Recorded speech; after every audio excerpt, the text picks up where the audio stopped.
Today's video, meron tayo isang customer dideliveran 500 pieces. Ito po yung suot-suot ko, T575 na patig. Momotorin lang namin mga boss. Yan, 500 pieces, sasakay namin sa motor. From Manila to Batangas, na Sogbo, Batangas. Dumaan nga pala muna ako ng palengke para bumili ng tape na ipinatali namin sa aming item na dadalhin. Wala nga pala akong sasakyan kaya yan, dalawa na lang kami magkasama, pareha single motor. Let's go! After 40 minutes ay narating na namin ang Manila. So ayan, useless lang yung tape na binili namin kasi hindi talaga kaya.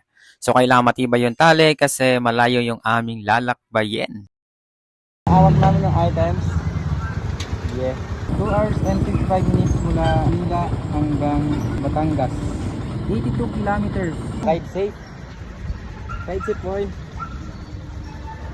2 oras pa lang kami biyahe. Yan. Anong oras na?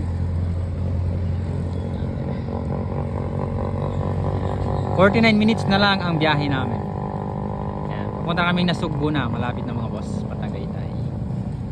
Emilio Aguinaldo. Okay. Bakbak ulit. Yan naman yan o. Mga boss.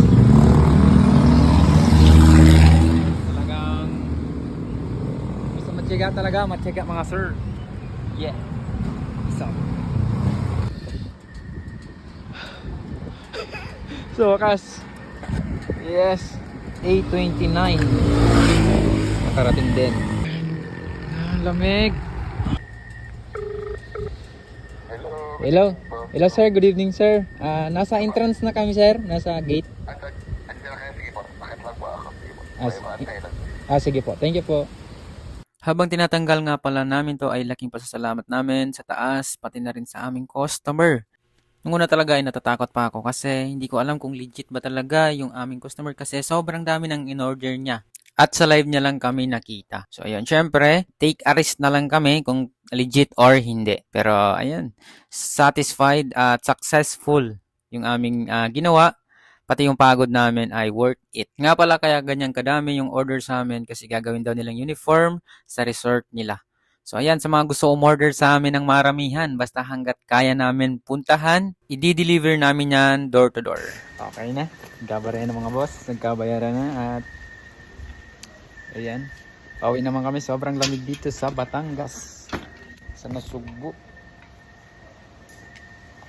Ay ready na tayo pabalik. Anong balik, anong pagkagalan dito?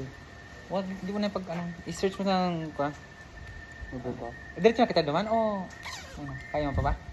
Papakita ko sa inyo yung view ng dinilibira namin. Ayan sila. Yeah. Oras.